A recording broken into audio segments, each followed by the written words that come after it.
Belajar reproduksi tumbuhan dan hewan, mata pelajaran biologi. Assalamualaikum warahmatullahi wabarakatuh. Kali ini Pak B akan membawakan materi tentang reproduksi tumbuhan dan hewan, yaitu pada semester 2 untuk kelas 1 atau tingkat 10, terutama di jurusan agroindustri SMKN 1 Temanggung. Oke, ikuti video ini sampai selesai. Ini sebagai bahan pelajaran yang akan Pak B sampaikan pada kalian semua. Oke, yang belum kenal Pak B, namanya UPD, SPD, MPD, dan mengajar 3 mata pelajaran. Yang pertama biologi, yang kedua PT atau biologi tanaman perkebunan tahunan, yang ketiga adalah pemetaan lahan. Jadi nanti kita belajar untuk saat ini adalah biologi. Oke, yang pertama adalah perkembangbiakan atau reproduksi tumbuhan. Itu tujuan utamanya adalah untuk agar tidak punah. Jadi mempertahankan diri agar tidak punah. Jadi tujuan utamanya adalah itu. Bagaimana cara berkembang biaknya? Itu ada 2. Yang pertama adalah secara vegetatif, yang kedua secara generatif. Secara vegetatif, cara berkembang biak tanpa didahului oleh perkawinan atau peleburan sel kelamin jantan dan sel kelamin betina. Jadi tidak ada pertemuan antara sel kelamin jantan dan sel kelamin betina, itu tidak ada. Jadi tidak didahului dengan perkawinan atau peleburan sel kelamin jantan dan sel kelamin betina. Yang kedua adalah cara generatif. Kalau cara generatif adalah cara berkembang biak tumbuhan dengan perkawinan atau peleburan sel kelamin jantan dan sel kelamin betina. Dalam hal ini adalah kalau sel kelamin jantan adalah benang sari, sel kelamin betina adalah putik. Jadi putik dan benang sari itu adalah bertemu, terjadi penyerbukan, nanti penyerbukan terus sampai ke akan mendapatkan atau menjadikan buah dan ada bijinya. Dalam perkembangan generatif seperti itu.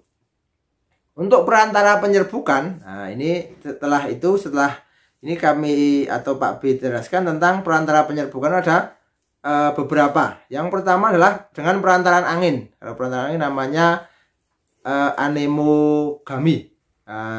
Anemogami adalah tumbuh-tumbuhan yang bunganya itu adalah serbuk sarinya ringan, kecil dan kering. Contohnya adalah rumput-rumputan, jagung, tebu, dan sejenisnya. Itu adalah penyerbukan yang dibantu oleh angin. Yang kedua dibantu oleh air atau hidrogami. Itu adalah biasanya adalah tumbuhan air atau tumbuhan-tumbuhan yang ada di air yang penyerbukannya dibantu oleh air. Yang ketiga dibantu oleh hewan atau zoogami, yaitu contoh serangga, itu namanya entomogami, siput malakogami, burung ornitogami, kelelawar adalah chiroptogami. Jadi ada beberapa tanaman yang dibantu oleh beberapa hewan. Yang namanya itu disebut tadi, yaitu saya Pak B ulangi, yaitu adalah serangga, entomogami, siput malakogami, burung ornitogami, kelelawar kriptogami, dan yang adalah dibantu oleh manusia, yaitu adalah antropogami. Contohnya adalah panili dan anggrek. Karena panili itu antara putih dan benang sarinya tidak akan bertemu ketika tidak dibantu. Yang satu tertutup, yang satu di luar. Anggrek pun begitu. Jadi kepala putihnya turun begini sehingga harus dinaikkan, harus ditempelkan. Itu adalah perantara penyerbukan. Terus yang menurut asal serbuk sarinya itu ada 2, yaitu autogami. Ada 2, autogami dan alogami. Nah, jadi ada penyerbukan sendiri dan penyerbukan silang. Penyerbukan silang itu bisa silang antar tetangga atau silang beda jenis. Nah, kalau sendiri ya dalam satu tanaman itu ada putih dan masanya dalam satu bunga, itu menyerbuk sendiri. Kalau alogami atau penyerbukan silang itu beda tanaman. Jadi bisa yang sini putihnya, yang sini benang asalnya, atau terbalik. Itu namanya alogami. Atau tetangga. Tetangga itu dalam satu pohon itu ada beberapa bunga kan. Nah, itu bisa saling menyerbu. Kalau di tumbuhan boleh ya, itu namanya ya. Di tumbuhan boleh gitu. Oke. Yang selanjutnya Pak B akan menjelaskan tentang vegetatif. Nah, tadi kan sudah generatif tentang penyerbukannya, tentang menurut asal serbuk saya dan sebagainya. Yang kedua adalah tentang vegetatif. Jadi vegetatif tidak didahului dengan apa namanya tadi, tidak didahului dengan perkawinan. Jadi hanya dari situ sendiri. Ada dua macam penyerbukan, dua macam cara berkembang biak secara vegetatif alami, dan yang kedua secara vegetatif buatan. Vegetatif alami itu contoh adalah gerabih atau stolon. Ini contoh adalah rumput teki. Bahkan ada lagunya Suket Teki ya. Terus ada rumput gajah, stroberi. Itu adalah tentang stroberi ya. Itu. Yang kedua adalah rizoma. Rizoma itu bisa contoh adalah ini adalah akar yang ada di bawah terus berkembang biak terus menerus di bawah. Contohnya adalah alang-alang, kunyit, lengkuas, jahe dan sejenisnya. Yang ketiga umbi batang, yaitu umbi batang. Jadi sebenarnya umbi tapi bentuknya di batang. Contohnya adalah kentang dan singkong. Itu umbi batang ya. Terus umbi lapis ya. Umbi lapis itu contohnya adalah tanaman lili, tulip, dan bawang. Itu. Yang kelima adalah tunas. Jadi tunas itu bisa mudah bambu, pisang, itu adalah pakai tunas. Yang keenam adalah tunas adventif. Ada yang mengatakan tunas liar, contohnya adalah cocor bebek. Jadi tunas yang berada di ujung-ujung daun, itu namanya tunas adventif. Oke ya, seperti itu. Itu adalah vegetatif alami. Ya. Pak B lanjutkan tentang vegetatif buatan. Nah, ini dibantu oleh manusia. Contoh yang pertama adalah mencangkok. Nah, mencangkok. Nah, contohnya mencangkok.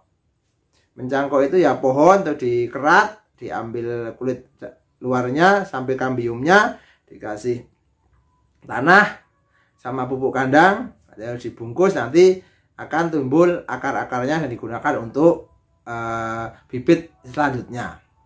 Itu mencangkok. Banyak sekali yang beri cangkok, bisa mangga, bisa alpukat, dan lain sebagainya. Itu mencangkok. Yang kedua stek. Stek itu contohnya adalah ketela pohon. Nah, gampang ya. Stek itu dipotong pendek-pendek, asal ada mata tunasnya, itu namanya stek. Yang ketiga adalah merunduk. Nah, merunduk itu batang ditempelkan ke bawah, ke akar. Itu contohnya adalah pohon apel. Itu bisa. Bahkan ada juga yang disusui, maksudnya dirundukkan terus dikasih tanah untuk nanti merangsang tumbuhnya akar. Yang keempat adalah menyambung atau mengenten. Nah, mengenten itu contohnya adalah ada understand atau batang bawah dan batang atas. Jadi batang bawahnya biasanya digunakan untuk tanaman-tanaman yang perakarannya bagus, kuat, tahan penyakit. Untuk batang atas adalah biasanya adalah tanaman yang produktif. Produktif itu buahnya banyak, besar, enak, dan juga kualitasnya bagus. Contohnya kopi. Kopi itu adalah misalnya batang bawahnya adalah kopi excelsa, jenis excelsa yang perakarannya bagus. Batang atasnya bisa robusta, bisa arabica. Robusta itu bisa macam-macam, ada BB, ada Tugusari, ada Banglan, ada Jember dan sebagainya. Yang kedua alpukat, bisa juga alpukat itu batang bawahnya adalah alpukat liar atau alpukat lokal yang perakarannya bagus, yang bisa menanggulangi penyakit. Ya, yang atas adalah alpukat yang bagus dalam berbuah. Yang kelima adalah menempel atau okulasi. Nah, ini juga ada pada kakao, bisa, karet juga bisa. Jadi yang ditempel adalah matanya, mata tunas untuk bisa nanti tumbuh untuk jadi individu baru. Yang keenam adalah kultur jaringan. Nah, jadi ini adalah vegetatif buatan atau cara berkembang biak yang dibantu oleh manusia.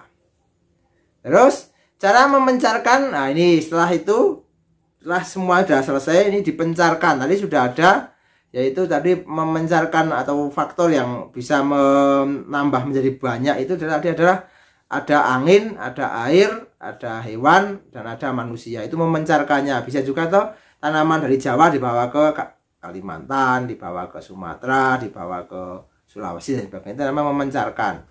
Itu kalau manusia jangkauannya sangat jauh, bahkan bisa sampai luar negeri. Mungkin bunga tulip di Belanda bisa dibawa ke Indonesia, bunga melati di Indonesia dibawa ke Jepang, dan lain sebagainya. Kalau misalnya hewan yo sebatas jauhnya hewan itu sampai di mana. Itu adalah cara memancarkan. Oke, itu tentang tumbuhan. Jadi sekilas tentang tumbuhan nanti bisa dibaca di buku. Itu bisa di buku kelas 2 tentang reproduksi atau di buku-buku lainnya. Di Pak B juga, ini bukan nulis buku seperti ini tulisannya Pak B. Jadi ini karya Pak B untuk menulis buku biologi. Dulu ada 3, jadi ini ada 2 dan 3 ini ya. Jadi itu adalah sekilas tentang pertumbuhan. Sedangkan untuk hewan, nanti untuk hewan itu bisa dibagi menjadi 2, yaitu hewan dan manusia. Tapi ini untuk hewan adalah ada 2 juga, yaitu yang pertama adalah seksual dan aseksual. Sama, tujuan reproduksi adalah untuk mempertahankan agar tidak punah. Jadi terus misalnya sudah tua, nanti punya anak, anaknya punya cucu, cucunya punya buyut dan sebagainya. Itu untuk mempertahankan. Jadi aseksual itu tidak melalui peleburan sel kelamin jantan dan kelamin betina atau tidak melalui perkawinan.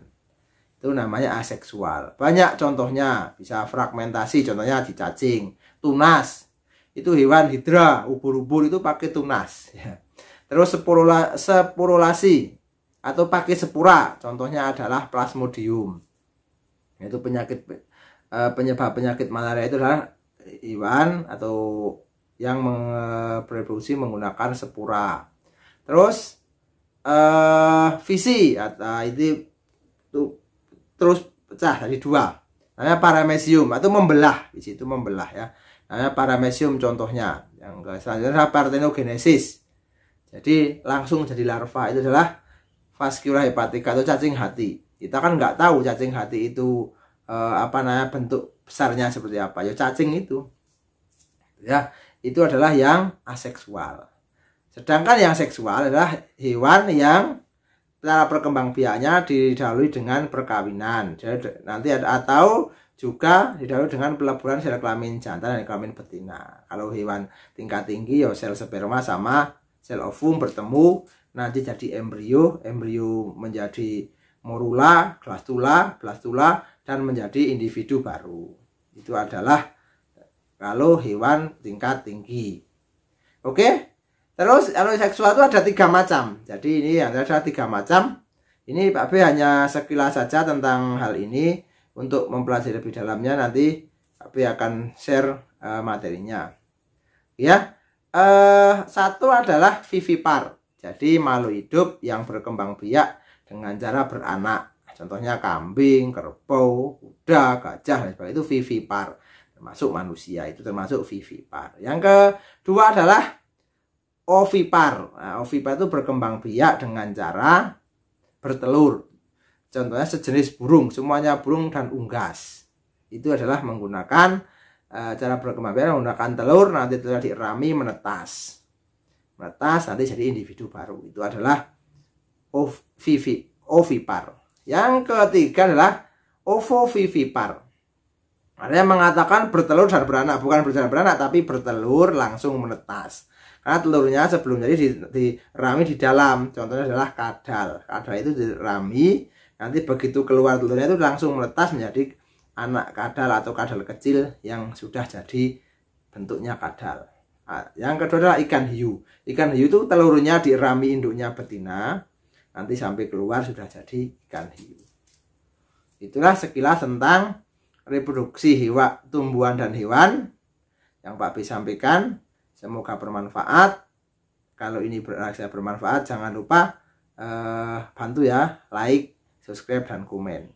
Oke, nanti tugasnya ada di slide selanjutnya di video ini. Tonton video ini sampai selesai, karena adalah pembelajaran yang wajib Anda ikuti, yang wajib Anda dengarkan. Itu terserah mau lewat apa, yang penting adalah channel YouTube Ahmad Jubedi. Semoga bermanfaat, semoga sukses. See you next time. Wassalamualaikum warahmatullahi wabarakatuh. Semoga sukses.